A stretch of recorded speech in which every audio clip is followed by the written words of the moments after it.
రామచంద్రమూర్తి రామానుజాచార్యుల వారంటే విశిష్టాద్వైత మత ప్రవర్తకులైనటువంటి భగవద్ రామానుజుల గురించి కాదు నేను మాట్లాడుతున్నది. భద్రాచలంలో ఉన్నటువంటి అర్చక స్వామి పేరు రామానుజాచార్యుల వారు. పరమభక్తి తత్పరుడు. ఆయన దేవాలయంలో ఉండగా కొంతమంది ఆ రోజుల్లో అలా ఉండేవి భావనలు, దేవాలయంలో ఉన్నటువంటి విగ్రహాలని ధ్వంసం చేయడానికని బయలుదేరి వచ్చారు. వచ్చినప్పుడు వాళ్ళు వచ్చేస్తున్నారు దండయాత్రగా, రామాలయంలో మూర్తుల్ని బద్దలు కొట్టేస్తారని అవి కనపడకుండా మట్టితో గోడ కట్టేసి చిన్న కన్నం పెట్టి లోపల అఖండ దీపం పెట్టి ఈ కన్నం యువతల నుంచే రాముడికి నైవేద్యం పెట్టేవారు. బయట భద్రాచల రామచంద్రమూర్తి ఎలా ఉంటారో అలా వామాంక స్థిత జానకీ పదిల సత్కోదండ దండంకరే చక్రం చోద్భగరేణ బాహుయుగలే శంఖం శరం దక్షిణే అని ఆ రామచంద్రమూర్తి ఎలా ఉంటాడో అలాగే ప్రతిష్ఠ చేశారు. ఏవి నిజం మూర్తులు కావు, చూడ్డానికి నిజం మూర్తుల్లా ఉండేటటువంటి మూర్తుల్ని కృతకంగా పెట్టారు. రానే వచ్చారు వాళ్ళు, అందరూ పారిపోయారు భయపడి చంపేస్తారని. ఈ రామానుజాచార్యుల వారు మాత్రం గుళ్ళో పడుకున్నారు. వాళ్ళు వచ్చి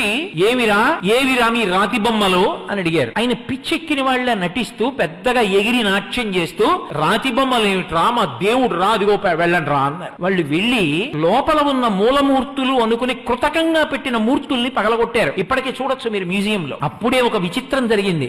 ఎక్కడి నుంచో ఇద్దరు ద్వారపాలకుల మూర్తుల్ని ఒంటె మీద తీసుకొచ్చారు. ఆ ఒంటె నడుము విరిగిపోయింది, అది తీసుకెళ్లలేకపోయింది. ఆ ద్వారపాలకులు ఉండిపోతే వాటినే భద్రాచలంలో పైన ప్రతిష్ఠ చేశారు ద్వారపాలకులుగా. వాళ్ళు భద్రాచలం వచ్చారు. ఇంకా పెద్ద విశేషం ఏమిటో తెలుసా? ఒకప్పుడు రామానుజాచార్యుల వారు అంటే అర్చక స్వామి, ఉత్సవమూర్తుల్ని ఎత్తుకుపోతారు ఎలా అని చెప్పి సీతమ్మని, రాముణ్ణి, లక్ష్మణుణ్ణి ముగ్గురిని పట్టుకెళ్లి తిన్నగా గోదావరి ఒడ్డున ఒక రాళ్ల కుప్ప కింద దాచారు.